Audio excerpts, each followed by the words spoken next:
Okay, I think it's time on this channel we discuss the ongoing riots across the country over the last week. Now, before we go into what's happening and how it's been reported by the mainstream media, social media misinformation, rhetoric from politicians, I think fanning the flames a little bit, we cannot discuss what's happening without talking about the incident in Southport, the tragic deaths of three young kids, many others, kids and adults, seriously ill in hospital, and the tragedy that has struck yet another community in this country involving knife or gun crime. In this case, knife crime. We've seen obviously some high-profile shooting incidents that have hit members of the public as well. Gun and knife crime in this country is a massive, massive issue. It's tragic, and unfortunately, that tragic moment in Southport has been the catalyst, the spark that has triggered a week of violence, disorder, looting, and it sparked a debate about our society. But we were having the same debate in 2011, except we removed right wing from the headline and just put thuggery and looters. Because there wasn't a protest movement attached to what happened in 2011. It was communities going, enough is enough, we've had enough, we're angry, we're going to fight the police. There were those who took opportunity of the disorder to ransack and loot shops for electrical goods, alcohol, cigarettes, clothing. That aspect is still happening here. Ironically, less looting than in 2011, but more violence. I think the violence is more, in my personal opinion. There's a lot of anger aimed at the police. There is a political agenda to this set of riots that wasn't there in 2011. That was spontaneous anger, predominantly young people, but anger just burst out onto the streets against the police. This has got a political dimension of both right and left wing to it.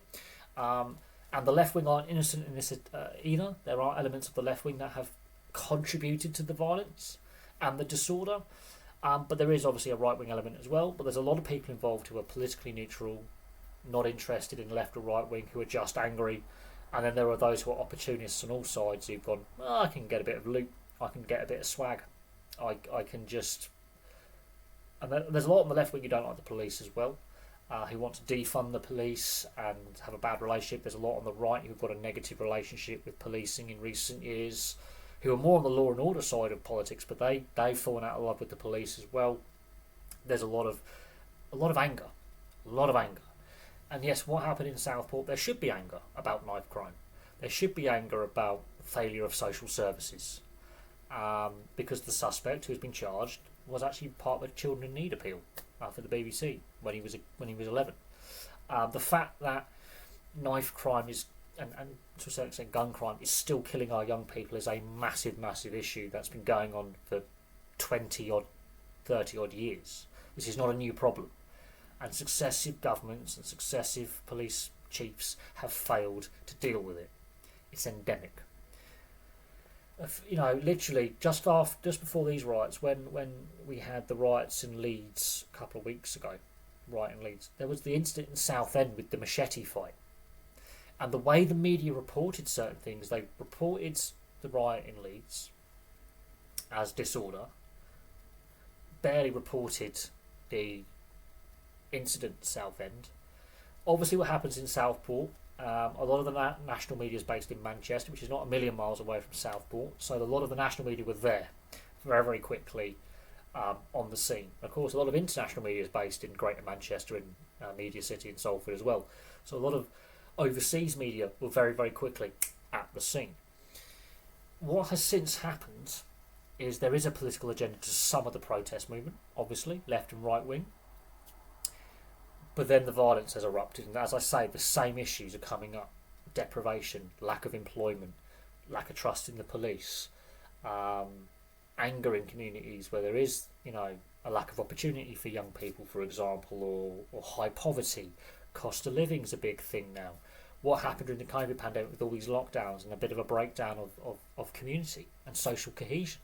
We've seen some good come out of this. We've seen communities rally together in the clean-up, rebuilding,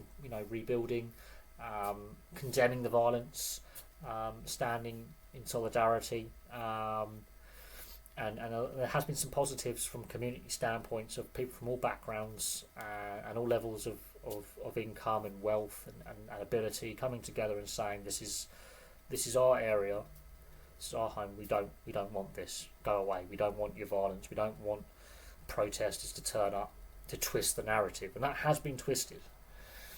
But the same issues, as I say, that have been simmering under the surface for many, many years, that were simmering under the surface in 2011, are still simmering under the surface now. And they're not going away. And successive governments, successive education secretaries or home secretaries or, prime ministers, police chiefs have failed to deal with gun crime and knife crime. They fail to deal with youth unemployment. They fail to deal with, community relations between the police and community leaders, because that's clearly also lacking in huge areas across the country. But what we've seen over the last week, with that political element with the protests, is something we didn't see in 2011. But then the protests turn violent, and they turn violent almost from the get-go. There's a massive... Politics has become very, very divisive, I would say, in the last decade or so since the financial crash. People on the left have become more and more left-wing, swinging more that way. People on the right have swung more that way, and the centre ground has been torn. People who sit in the middle and the centre ground are also fed up. Your average Joe and John and Jane Doe are just... They're like me, they're fed up. Their wages aren't going as far, their bills are through the roof. They are struggling to feed their kids. They are skipping meals so their kids can get 3 meals a day. They're struggling to pay bills. They're paying bills late. They're cutting back on things. So cost of living's hurting them. And they're frustrated. They're frustrated that they're worried about their kids going out,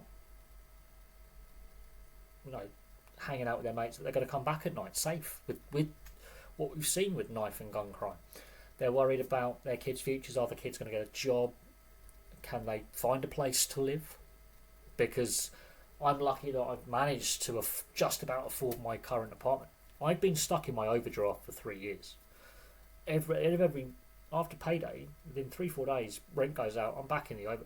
I'm struggling to break even on a month. There's only been 3 months in the last 3 years where I've not, at the end of the next month, been in the overdraft. It is tough. So there are people stuck in this cycle of struggling to stay afloat and pay their debts through no fault of their own. It's just their wages haven't kept up with cost of living, and that is another thing that's aimed at the government. Is some of the government policies have contributed to economic struggles. There's also economic factors that are outside the government's control, but there has been mismanagement of the economy for a long time, good 15 years. So this is not just a Conservative problem. This is Labour and the coalition government as well. This is every major party has failed in some way in economic management with some of the economic policies.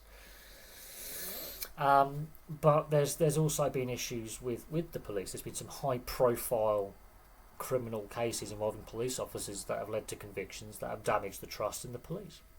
Wayne Couzens being the prime one, but there's been others. There's a lot of police corruption that's come out. There's been a lot of negative headlines about policing, and there is a lack of trust. And the media is trying to label all the issues on the far right, which is bollocks. It's bollocks. Honestly, it is utter BS.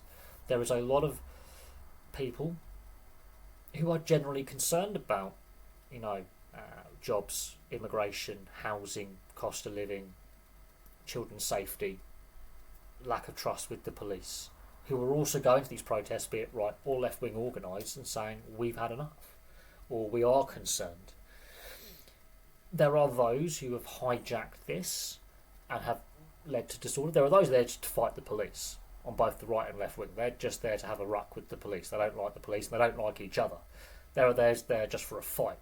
There are those there who want to take the opportunity to have a bit of a ruck with the old bill and the other side, but also there's an electronics store there. I can't afford that plasma. I can get it for free, and they're looting shops. They're looting the corner shop. Um, you know, they are. We see this in every riot. There's always looters. There'll be all those opportunists who go, law and order's broken down for 24, 48 hours. I'm gonna have me a PS5. I'm gonna have me a nice pair of Air Maxes. I'm gonna grab a crate of lager. There is going to be that opportunist element. There are those who are neither on the right or the left who just come out just for the aggro, honestly, or the excitement.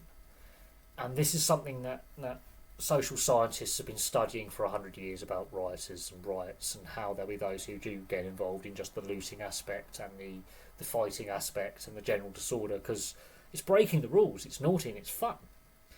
You get that endorphin rush. It's naughty and it's fun. You're especially when you're young, it's a thing. But at the core end of this, there's going to be a lot of questions asked of the government's response at this time. There's going to be questions asked about the police's response at this time. And there's going to be a lot of questions aimed at community leaders from all parts of communities, be it religious or social demographics within communities as well. There's going to be a lot of questions asked about local government and local services given to people. And there's going to be a lot of hard questions. And I don't see what's going to change in regards to policing policy, in regards to the Home Office and policy around police recruitment and policies in regards to things like stop and search and things like that. The court system, there's issues with the court system with funding and backlogs, so I don't know how they're going to deal with all the arrests that are going to be made and processing all these charges and getting court cases heard at magistrates and at Crown Court, because there's a backlog from the last 4 years of COVID, if not longer. We heard a few weeks ago, the prisons are full, we're going to have to start releasing prisoners early. Well, you're going to have to think about that, because a lot of people are going to end up in cells. There's a lot of things going on at play here. And yeah, I think the government response is going to be looked at. The current response right now is going to be looked at. We haven't really had the Prime Minister come out and make a public address statement to the nation. We've had individual government ministers and opposition politicians giving interviews. We've had the Home Secretary Yvette Cooper. We haven't had Keir Starmer giving a massive press conference condemning what's happening, but also saying we need to look into the causes of what's happening. We haven't had that. We've had a lot of rhetoric trying to go, we're going to come down hard on disorder. They're not acknowledging the issues that have led to the disorder, which I think is a problem, which is only going to fuel further resentment in certain communities. It really is. And I think we could potentially, if this doesn't die down, for those who are history buffs, the Defence of the Realm Act, 1915, and as DORA, has been amended several times, both World Wars and since the World Wars. Defence of the Realm Act. We could see the military, the Army, the Royal Marines, the RAF Regiment, for example, deployed on our streets to assist and, if anything, take over law and order. We could see curfews, exclusion zones. We could see martial law implemented in a way that we haven't seen since 1945. The Defence of the Realm Act has that in place, where the police will be superseded by the military, who will then basically take over security internally of the country in regards of policing and maintaining law and order. That is a provision under the Defence of the Realm Act. It can be enacted in a time of national crisis. We could see a state of emergency declared by the government and the military deployed to our streets, which we've seen in Northern Ireland during the Troubles, but we could see that nationwide for the first time since 1945, with a military public presence on the streets of this country.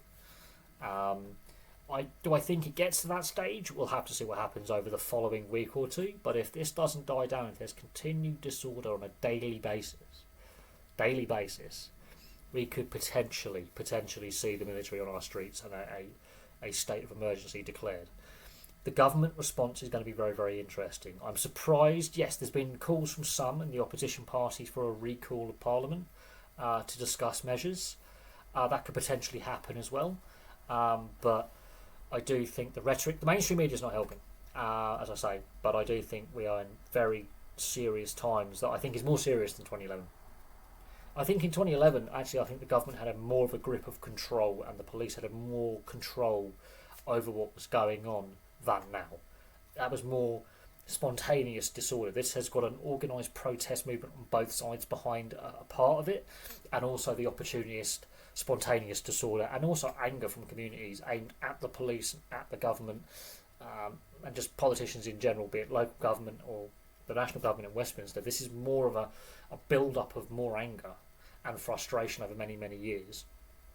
But there's that protest movement attached on both sides, whereas in 2011 we didn't have that protest movement. We just had just us versus the system, whereas that was the logic. This is more complex and I think more troubling, because if the government seems to favour one side over the other rather than going, right, we are going to apply everything to the right and left wing and tackle this in an appropriate manner, when you start singling out the right side of politics, you create a further division of us versus them and an imbalance in how the police things, which is then going to start causing further problems down the line.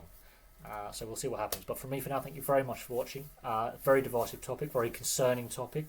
It needs to be covered, I think, in an unbiased way. Not enough people are doing it. I've followed a few YouTubers over the last couple of days who've been actually on the ground, who live in the communities impacted by the riots so far, who've actually filmed and caught what's going on. And you can see there is that element of opportunist rioting and looting. But you can also tell from a lot of people coming out, I'm not far right. There are people of the African community, the Caribbean community, the Asian community coming out going, we are angry at the government over their inaction over knife crime, over the deprivation, anger at the police. So this is a bit more than just far right led rioting. This is a more widespread left and right wing disorder. There is an element of racism on the far right. There is an element of nasty left-wing politics on the far left. It's a very tense situation on our streets, and I think the government at the moment doesn't have, their response is going to be interesting. But there we go. Thank you very much for watching. Place your thoughts in the comments section below, and I'll have some more content for you guys very, very soon. And I want to say anything to anyone watching this, stay safe. My uncle got caught up in Blackpool. His band were playing at the Rebellion Festival, and the security and policing for that was poor, considering that the warnings that Lancashire police had that there was going to be disorder and there was planned left and right wing protests and potential clashes. The policing in Blackpool was shocking, and it got quite nasty. Thankfully my uncle's okay, but and his bandmates are okay, but yeah, stay safe out there, and yeah, this is going to go down as a historical moment, and I wouldn't be surprised if in years to come students have to study both the 2011 riots and the 2024 riots and the social consequences and causes of them. But there we go. Thank you very much for watching.